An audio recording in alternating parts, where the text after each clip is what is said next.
Le travail des académiciens, c'est de rassembler les connaissances factuelles, de les analyser et de les traduire en prospective.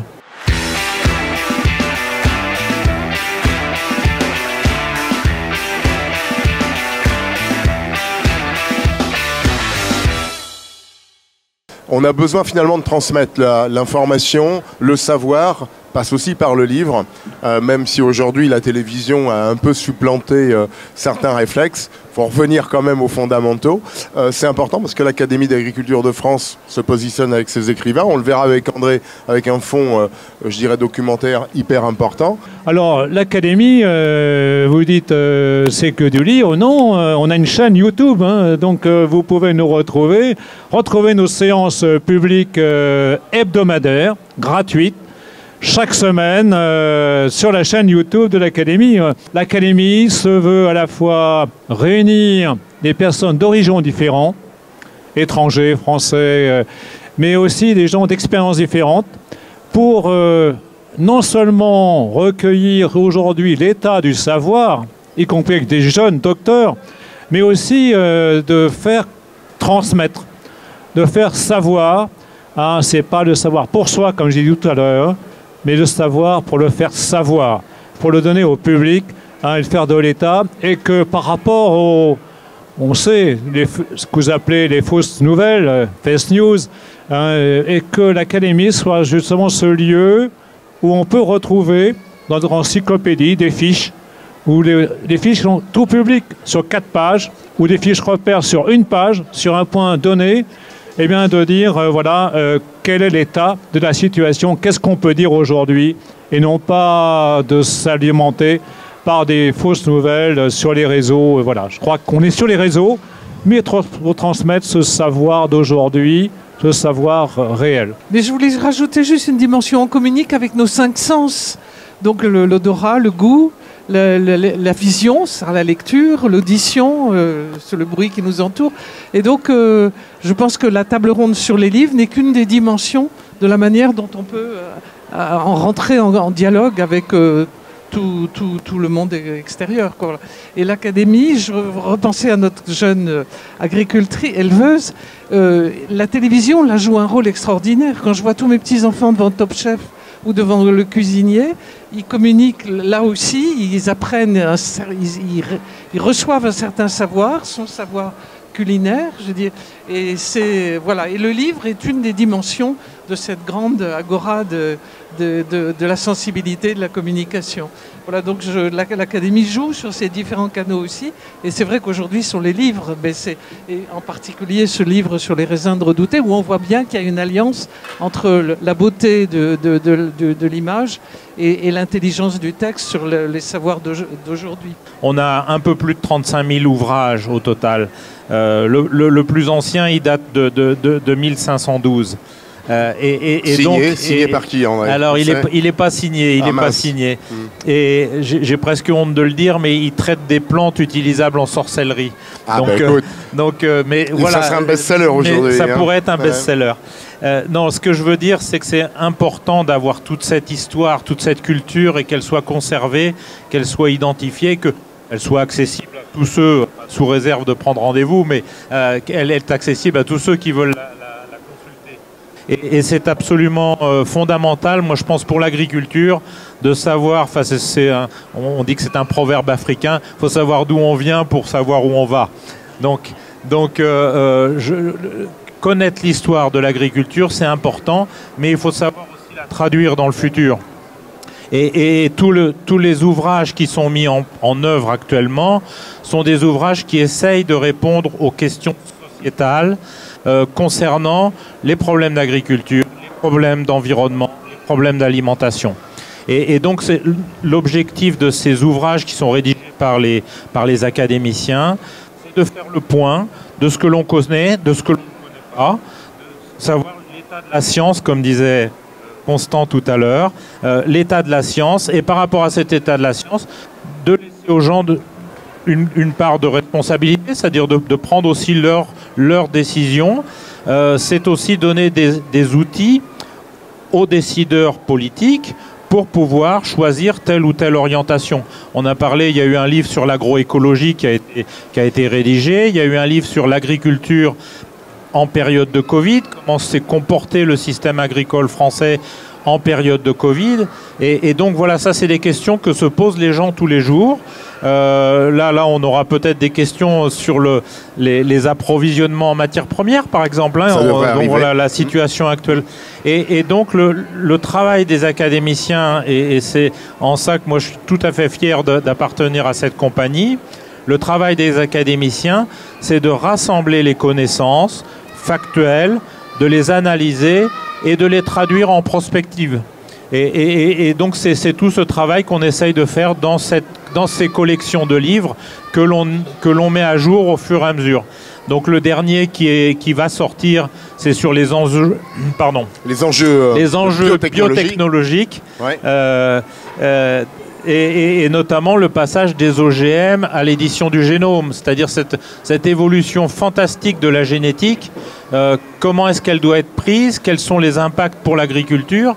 Quelles sont les opportunités? Quelles sont les choses auxquelles il faut faire attention? Enfin voilà, ça c'est vraiment le travail des académiciens, me semble-t-il, c'est de faire cet état des lieux. Donc voilà. Alors, j'essaye modestement d'y contribuer. Tu n'es pas en reste non plus, parce qu'on évoquait le centenaire de Pasteur. Ça y est, j'étais dans ton livre. Tu nous sors un dernier ouvrage, Insecticides, insectifuges. Absolument, ben voilà, parce que... Les enjeux du 21e siècle. Moi, j'ai passé ma vie à m'occuper d'insectes nuisibles, utiles et d'abeilles aussi. Et donc, je trouvais normal de faire part de mon expérience, aussi modeste puisse-t-elle être, de mon expérience et de faire le point sur ce que je connaissais. Et alors ça tombe tout à fait bien puisqu'on voit tous les insecticides sont en train de disparaître de la surface agricole française, hein, les uns derrière les autres.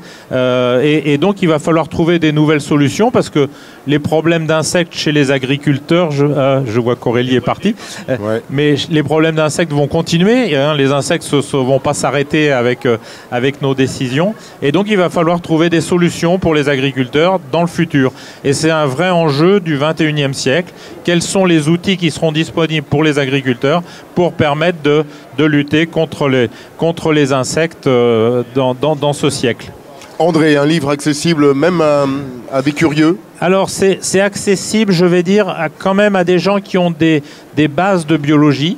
En fait, moi je l'ai fait beaucoup à partir des cours que je donnais aussi bien à l'agro que dans les autres écoles d'agronomie. Et donc j'ai rassemblé un petit peu tout ce que je racontais dans mes cours en essayant de l'étayer d'un certain nombre d'anecdotes. Donc c'est lisible, on va dire, par des gens qui ont quand même une petite base de biologie. Voilà. Bon, il y aurait un premier ouvrage dans ces cas-là à affronter, c'est Idées reçues et agriculture. On peut te donner une base pour lire après Insecticides et insectifuges. Alors ça peut aider. Alors ça, c'est un ouvrage qu'on a fait il y a 3-4 ans maintenant, il me semble. Un collectif. C'est un ouvrage collectif, tout à fait, et qui visait à répondre à un certain nombre de questions que se posent les gens du grand public par rapport à l'agriculture. On a parlé des OGM, par exemple. Qu'est-ce qu'on a sur les OGM? On a parlé des questions de produits phytosanitaires, on a parlé des questions de bien-être animal, etc. Donc c'est essayer de répondre à tous ces enjeux qui interpellent nos concitoyens par rapport à l'agriculture et apporter des éléments de réponse aussi factuels que possible. Ces livres sont accessibles directement à l'Académie d'agriculture, on peut les retrouver en librairie, on peut les commander. Comment on accède à ces fonds documentaires? Alors ils sont publiés grâce aux éditions Presse des Mines, et donc on peut les acquérir en consultant le site de Presse des Mines, et donc il y a une procédure d'accès par Internet.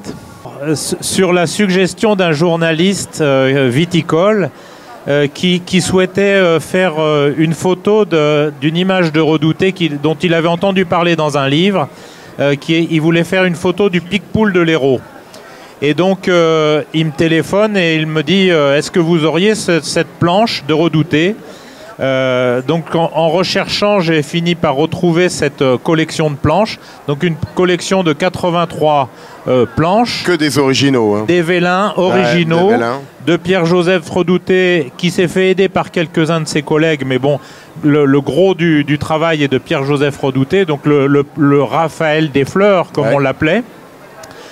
Et donc qui représente, c'était une commande de Chaptal, de Jean-Antoine Chaptal, qui était ministre de l'Intérieur de Bonaparte. Et Jean-Antoine Chaptal avait perçu le rôle fondamental qu'allait jouer la viticulture dans l'économie française. On lui doit la chaptalisation. On lui doit la chaptalisation. Mais Chaptal était un gars incroyable. Il s'occupait de toute l'administration française, il s'occupait des départements, il gérait tous les préfets. 130 puisqu'il y avait la Plaine du Pô, il y avait la Suisse, il y avait les Pays-Bas, etc. Enfin, c'était un travail colossal. Tout ça sans téléphone portable et sans Internet. Et donc Chaptal avait perçu cet intérêt de la viticulture. Et Chaptal a demandé à tous les préfets: envoyez-moi les cépages qui sont importants dans votre région. Les préfets ont envoyé les cépages qui ont tous été plantés dans les jardins du Luxembourg. Et donc il y a une grande pépinière qui a été mise en place de 600 cépages. Et l'appareil photo n'existant pas, Chaptal a demandé à Redouté, qui se côtoyaient régulièrement. Chaptal était membre de l'Académie d'agriculture, entre nous soit dit. Chaptal a demandé à Redouté donc de bien vouloir peindre ses raisins. Et cette aventure n'a pas duré très longtemps malheureusement, puisque cette pauvre pépinière du Luxembourg a été envahie par les troupes russes et d'actualité. C'est pas tout à fait enfin, j'espère que c'est pas d'actualité. Et donc ils sont installés dans Paris à la chute de Napoléon. Et bon, ils ont coupé un certain nombre de cépages pour faire du barbecue, certainement. Et donc voilà, cette pauvre pépinière n'a malheureusement pas résisté à ça. Et elle n'a pas résisté non plus ensuite au baron Haussmann, qui a fini de tracer les boulevards attenants. Et donc voilà, donc ce livre est un...